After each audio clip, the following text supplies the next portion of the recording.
अस्सलाम वालेकुम, मैं हूं आबिद अंदलीब। सबसे बड़ी खबर यह है, मुबारक हो उन तमाम बड़े बड़े इनकलाबियों की हवा निकल गई है जो फैसले को मुस्तरद कर रहे थे। अब वो छुपते भाग रहे हैं। बिल्कुल इस वक्त जो अमल दरामद है वो सुप्रीम कोर्ट के फैसले के ऊपर प्रैक्टिकल शुरू हो चुका हुआ है। और जाहिर है इलेक्शन कमीशन ने इलेक्शन करवाना है और वफाकी हुकूमत ने तो इलेक्शन करवाना नहीं है। उन्होंने फैसला तो मुस्तरद किया, लेकिन अब वो उसी तरह थूका हुआ चाटने की कोशिश करेंगे जो उन्होंने उस वक्त जब बेंच से बायकॉट किया था, अदम एतमाद किया था, तो दूसरे दिन खुद वहां भाग कर पहुंचे थे कि हमें दलाइल देने ने, तो अदालत ने कहा था कि आप जाए, दफा हो जाए यहाँ से, आपको तो हमारे ऊपर एतबार ही नहीं है, तो आप किस हैसियत में यहाँ दलाइल देने आए। तो बड़ी तेलका खेज खबरें इलेक्शन कमीशन की भी दौड़े लग गई है। वो जो इलेक्शन कमीशन ने इजलास तलब किया आज, उसमें क्या क्या पॉसिबल ऑप्शंस सामने आ सकते हैं, इसके ऊपर भी बात करते हैं।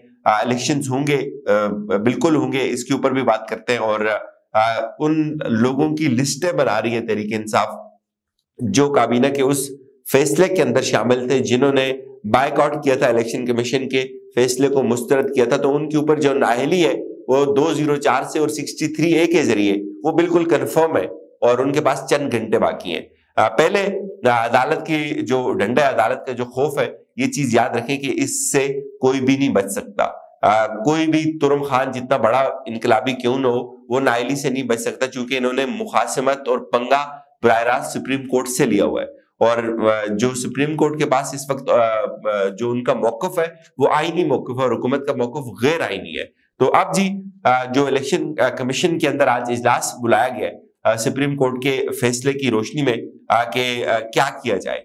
सुप्रीम कोर्ट ने जो हुक्म दिया हुआ, इसका इलेक्शन कमीशन के पास कोई ऑप्शन नहीं है इनकार का। फैसले को मानने के अलावा कोई ऑप्शन नहीं है इलेक्शन कमीशन के पास। ये हैरान कुन बात है कि इलेक्शन कमीशन का जो वकील है इरफान कादर, जो स्टपनी वकील है, असल वकील इनका तो सजील सवाती था जिसने दलाइल दिए थे, उसकी तरफ से कोई ऐसी बात सामने नहीं आई। लेकिन कल से जो इरफान कादर साहब है वो मीडिया के ऊपर आकर ये लोगों को चैलेंज कर रहे हैं कि इलेक्शंस नहीं होंगे।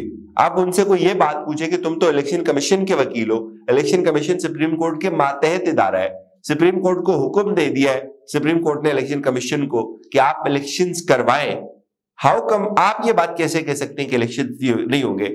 और मेरे ख्याल में ये इलेक्शन कमीशन के लिए बहुत बड़ा मसला खड़ा कर देगा ये आदमी, ये जो ज़हनी मरीज आदमी है जो इस तरह की बातें कर रहा है जिसका कोई सर पैर ही नहीं है। तो अब जी उन्होंने एक इजलास तलब किया है। एक चीज मैं आपको बता दूं, इलेक्शन कमीशन डायरेक्ट ये नहीं कह सकता कि हम इलेक्शन नहीं करवा सकते, चूंकि उसके पास ये ऑप्शन नहीं है। हाँ, वहां टालाफाई जरूर हो सकती है, हेंका फेंकी जरूर हो सकती है। इलेक्शन कमीशन अब क्या कर रहा है, मेरी इत्तला के मुताबिक कुछ लोग तो ये बात कर रहे थे कि ना चेयरमैन इलेक्शन कमीशन इस्तीफा दे रहे हैं। ये एक ऑप्शन जरूर पाई जा रही है कि बहुत शदीद तरीन दबाव है इलेक्शन कमीशन के ऊपर भी, चूंकि एक तरफ सुप्रीम कोर्ट खड़ी है, सुप्रीम कोर्ट तो डायरेक्ट भाई नायल कर देती है, वो घर भेज देती है, और दूसरी तरफ वो लोग खड़े हैं जो इलेक्शन नहीं करवाना चाहते। तो अब जो सूरत हाल है वो बड़ी वाज़ेह है। इलेक्शन कमीशन का जो चेयरमैन है वो इस्तीफा तो नहीं दे रहा, वो ये करने जा रहे हैं कि वो कुछ खतूत लिखेंगे हुकूमत को कि आप हमें इस हद तक नफरी पहुंचाएं और आप हमें पैसे दें। तो अब हुकूमत जो है वो पैसे नहीं देगी, हुकूमत नफरी नहीं देगी। हुकूमत से मुराद जो करस्पॉन्डेंस होती है वो ये नहीं होता कि वज़ीर आज़म के दरमियान और चीफ इलेक्शन कमीशन के दरमियान होती है, वो ऑफिस टू ऑफिस होती है। और फिर कोई भी ऐसा शख्स जो इस फैसले की राह में रुकावट बनेगा, यानी कि अगर सपोज इलेक्शन कमीशन का ऑफिस सेक्रेटरी फाइनेंस को ये लिखता है कि आप पैसा मुहैया करें, आपने 10 अप्रैल तक हमें 21 अरब रुपए देने हैं, और सेक्रेटरी फाइनेंस का ऑफिस जो करस्पॉन्डेंस करेगा, कोई सेक्शन अफसर होगा, कोई सेक्रेटरी होगा, कोई ब्यूरोक्रेट जो होगा, वो अपने लेटर के साथ, अपने स्टैम्प के साथ उनको भेजेगा इलेक्शन कमीशन को कि भाई मैं आपको ये पैसे नहीं दे सकता। तो वो रिपोर्ट वापस सुप्रीम कोर्ट के अंदर जमा होगी कि आपने किस कानून के तहत पैसे नहीं दिए। और ये सबको पता है, कोई भी बंदा इतना ताकतवर नहीं है कि वो इतना बड़ा रिस्क ले ले, अपनी जॉब के साथ खेले और वो इलेक्शन कमीशन को पैसे ना दे।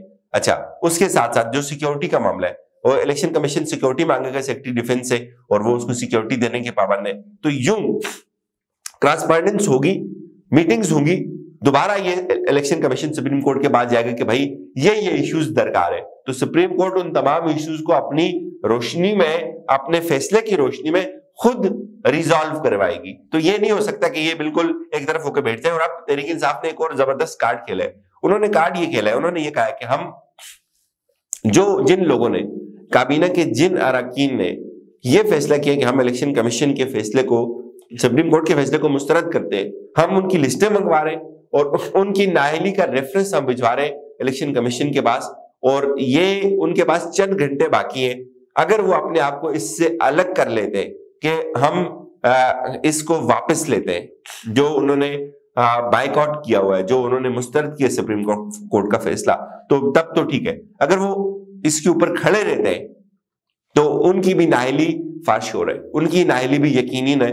کیونکہ میں ایک چیز آپ کو بتاؤں, چونکہ آپ کو یاد ہے جب انہوں نے بائیک آؤٹ کیا تھا سپریم کورٹ کو اور اس بینچ کا, تو دوسرے دن ان کے وکلا نون لیگ کا وکیل جو شیخ صاحب ہیں, جو فاروق نائک صاحب ہیں پیپلز پارٹی کے وکیل, یہ روسٹم کے اوپر آئے, اور جو کامران مرتضیٰ صاحب ہیں مولانا فضل الرحمان کے وکیل, یہ انہوں نے بڑی منتیں کی وہاں کہ ہمیں آپ دلائل کا موقع دیں.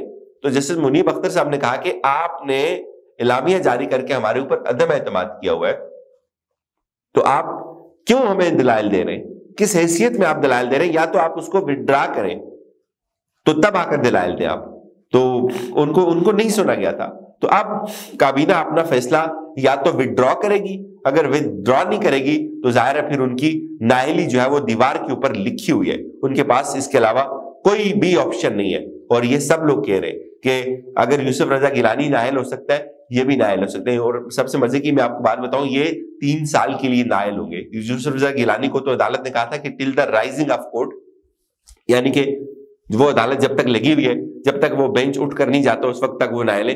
لیکن ان کو سزا ہوگی, ان کو سزا پورے 4 سال کی ہوگی, 5 سال کی سزا ہوگی, اور یہ 3 سال اندر بھی ہو سکتے ہیں. تو اس لیے اب ان کے پاس یہی آپشن ہے, یہ اس فیصلے کو جو ہے وہ وڈرا کریں, ورنہ جو نااہلی کی تلوار ہے وہ ان کے اوپر لٹک جائے گی. اور کچھ لوگوں نے یہ تجویز دینا شروع کر دی ہے کہ بھائی جو وزیر اعظم ہے وہ استعفیٰ دے دیں گے, اور پھر نیا وزیر اعظم آئے گا, پھر وہ استعفیٰ دے دے گا, پھر نیا وزیر اعظم آئے گا, پھر وہ استعفیٰ دے دے گا. تو یہ ایک جو ہے ویشیس سائیکل بن جائے گا, یہ چلتا رہے گا. یہ مذاق بھی نہیں ہو رہا.